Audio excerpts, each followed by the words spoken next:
யாருக்கு யார் ஆறுதல் சொல்கிறது? மரணம்ன்றது தவிர்க்க முடியாது தான், எல்லாருக்கும் வரணும். ஆனால் இந்த இளம் வயசுலையா இந்த பிள்ளைக்கா ஊருக்கே எந்த உணர்ச்சி எப்படி காட்டணும்னு சொல்லி கொடுத்துக்கிறாங்க அப்பா.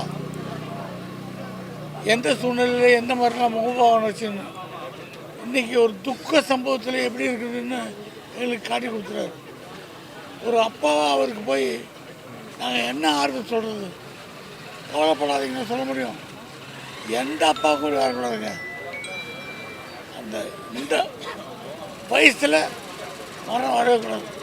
வாழ தூங்குற வயசு.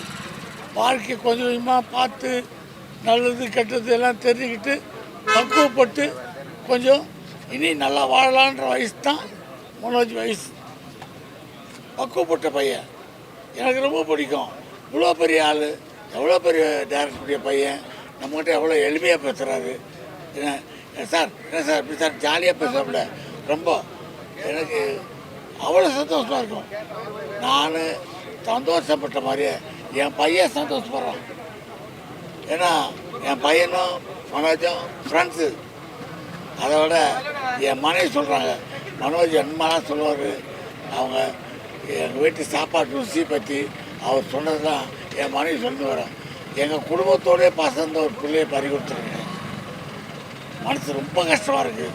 யார் வீட்டு பிள்ளையும் இந்த வயசில் போக வேணாம். கடவுள்கிட்ட வேண்டியது தான். மரணம் வரட்டும், இந்த வயசில் யார் பிள்ளைக்கும் வர வேணாம்ப்பா.